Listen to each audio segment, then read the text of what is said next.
अस्सलामु अलैकुम वरहमतुल्लाहि वबरकातुहू। मैं हूं डॉक्टर अमजद अली, मशहदी सब्ज़वारी। सिलसिला मशहदिया सब्ज़वारिया से पेश खिदमत हैं आज की हमारी इस नशस्त के साथ। आज की नशस्त में हम जिस टॉपिक को कवर करने की कोशिश कर रहे हैं वो है कि क्या हम ईवल आई नज़र बद के लिए पहन सकते हैं। वो एक आँख जो नेट पर आम तौर पर सेल हो रही है और वो बड़ी पॉपुलर है और बड़ी वायरल है।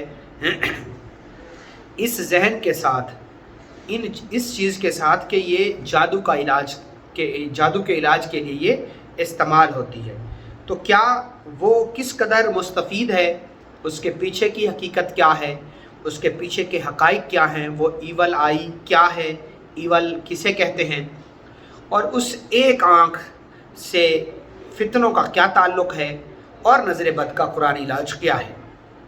देखें, मेरे पास एक सवाल आया मेरे व्हाट्सएप के ऊपर।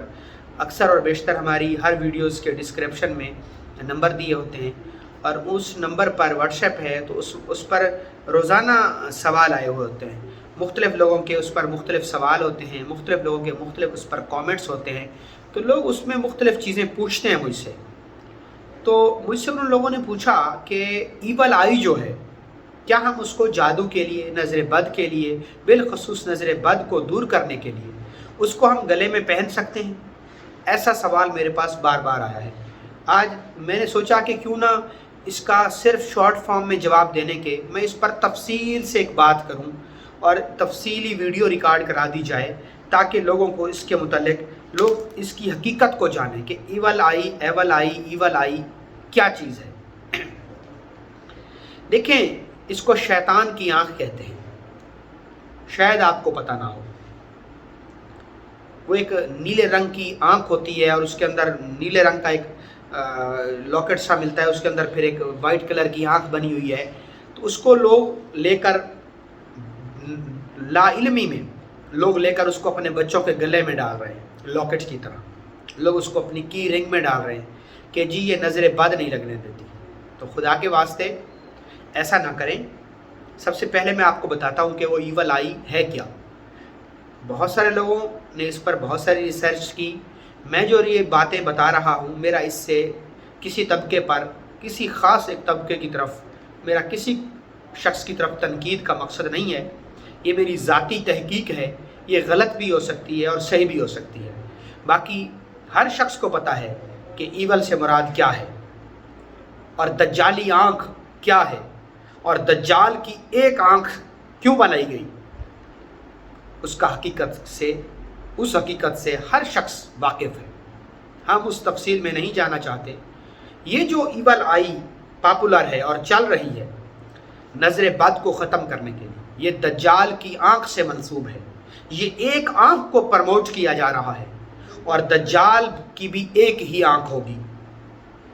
हदीस पाक में हमें आम तौर पर यही मिलता है कि दज्जाल की एक आँख होगी और उस एक आँख का ट्राई उसको मुख्तलिफ बिस्कट्स में, मुख्तलिफ दूसरे प्रोडक्ट्स में, बच्चों की खाने पीने की चीज़ों में, मुख्तलिफ जगहों में उसको प्रमोट किया जा रहा है। शैतान और शैतान के मानने वाले अपने उस मज़हब को, लूसीफ़र के उस मज़हब को प्रमोट करने के लिए मुख्तलिफ शूज़ के डब्बों में, मुख्तलिफ रैपर्स के ऊपर, मुख्तलिफ स्टिकर्स फॉर्म में वो इसको प्रमोट कर रहे हैं। और हम मुसलमान होकर शैतान से मदद तलब करें, ये गलत बात है। और ये गलत नहीं, ये कुफ्र और शिर्क है।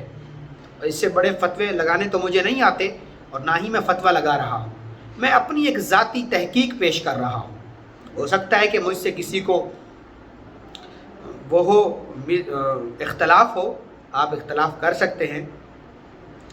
नज़र बद का हज़ूर करीम सल्लल्लाहु अलैहि वसल्लम ने बड़ा मुस्तनद इलाज बताया है। अगर हम ईवल आई के बजाय नज़र बद का कुरान और सुन्नत से जो इलाज है वो कर लें, तो वो मेरे ख़्याल में ज़्यादा बेहतर है।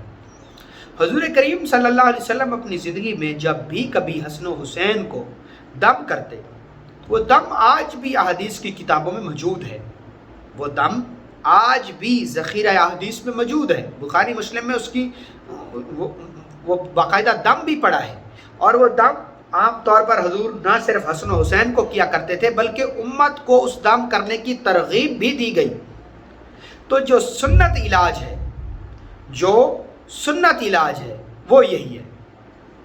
حضور کریم، آپ اس کو گوگل کر لیں کہ حضور کریم صلی اللہ علیہ وسلم کی وہ دعا جس سے آپ نظر بد کا علاج کیا کرتے تھے، آپ اس دعا کو پڑھ کر اپنے بچوں پر دم کریں، یہی سنت علاج ہے۔ اور اس کے علاوہ حضور نے فرمایا کہ جس شخص کی نظر بد لگے، اس کے غسل والا پانی لے کر جس شخص کو نظر بد لگے اس سے اس کے پیٹ پر ڈال دیں، اس کے جسم پر ڈال دیں تو اس کی نظر بد ختم ہو جائے گی۔ یہ بھی سنت علاج ہے، حدیث میں موجود ہے۔ اب بہت سارے لوگ اس کا حوالہ مانگنے لگ جاتے ہیں، آپ گوگل کر لیں، اس پر بہت ساری حدیثیں پڑھی ہیں۔ بدقسمتی یہ ہے کہ ہم ایک گولی کھاتے ہیں، ایک میڈیسن لیتے ہیں تو اس کا حوالہ ہم کہیں سے نہیں مانگتے، اور قرآن علاج کی بات آ جائے تو ہم حوالے مانگنے لگ جاتے ہیں۔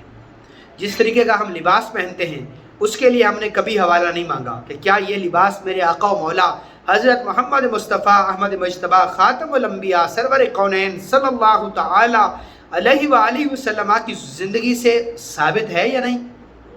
وہ ہم حوالہ نہیں مانگتے، قرآن علاج کے نام پر ہم حوالہ مانگتے ہیں۔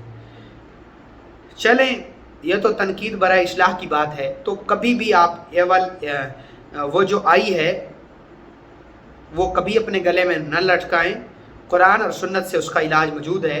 آپ کو اگر وہ دعائیں نہ آئیں جو حضور حسن و حسین کو دم کیا کرتے تھے، تو آپ سمپل ان دعاؤں کو لکھ کر ان کو بند کر کے جو ہے نا اپنے بچے کے گلے میں ڈال سکتے ہیں، کیونکہ اس میں کوئی کفر اور شرک نہیں ہے۔ قرآن سے مدد لینا اللہ سے ہی مدد لینا ہے، کیونکہ جو قرآن ہے وہ اللہ کا کلام ہے، کیونکہ یہ کسی بشر کا کلام نہیں ہے، یہ کلام اللہ ہے اور لا ریب فیہ ہے، اس میں کہیں کوئی شک نہیں ہے۔ اس قرآن میں آج بھی وحی کی برکات موجود ہیں، آج بھی امر الہی سے وحی کی برکات اور قرآن میں خیر اور شفا مومنین کے لیے آج بھی موجود ہے۔ یہ تو قرآن کا فیصلہ ہے۔ بہتر یہ ہے کہ آپ اس کو پڑھ کے نظر بد کے لیے دم کریں، کیونکہ سنت یہی ہے۔ اور اگر آپ اس کو لکھ کر ان کے گلے میں ڈال دیں تو اس میں بھی کوئی منع نہیں ہے، کیونکہ اس میں کہیں کفر اور شرک کا مظہر نہیں ہے، کہیں کوئی کفر اور شرک نہیں ہو رہا۔ قرآن پڑھ کر یا قرآن لکھ کر بہتر افضل طریقہ یہی ہے کہ اس کو پڑھا جائے، لیکن آپ چاہیں تو آپ اس کو، جس مسلک کو میں فالو کرتا ہوں اس کے تحت قرآنی تعویذ کوئی شرک نہیں ہے، بلکہ میرے نزدیک کسی بھی مسلک میں قرآنی تعویذ جو ہیں یا اسماء الحسنہ جو ہیں، تاہم یہ بات سچ ہے کہ حضور کریم صلی اللہ علیہ وسلم نے یہ نہیں کیا، لیکن ہم ایسا کرتے ہیں کیونکہ بہت سارے کام ایسے ہیں جو اللہ کے نبی نے نہیں کیے۔ مثال کے طور پہ اس دور میں ٹیکنالوجی نہیں تھی تو اسپیکروں میں تو اذان نہیں ہوتی تھی، تو آج کل جو اسپیکروں میں اذان دی جا رہی ہے تو یہ غلط تو نہیں ہے نا۔ تو قرآنی تعویذ جو ہیں جن میں کوئی کہیں کسی بھی طریقے سے کفر اور شرک نہ ہو تو وہ جائز اور حلال ہے۔ تو آپ قرآنی علاج سے سنت کے طریقے پر عمل کرتے ہوئے نظر بد کا علاج کریں، نہ کہ ایول آئی یا ایول آئی کی آنکھ اپنے گلے میں ڈالیں۔ بینگ ایز اے مسلم یہ شرک کے زمرے میں آئے گا، اور شیاطین سے مدد لینا اسلام کے دائرے کے اندر رہتے ہوئے آپ اسلام کے دائرے سے خارج ہو جائیں گے۔ خدا را لا علمی میں ایسا نہ کریں۔ میری آج کی ویڈیو کا بنانے کا مقصد کسی پر تنقید کرنا نہیں، یہ میری ذاتی تحقیق ہے۔ بہت شکریہ۔ السلام علیکم۔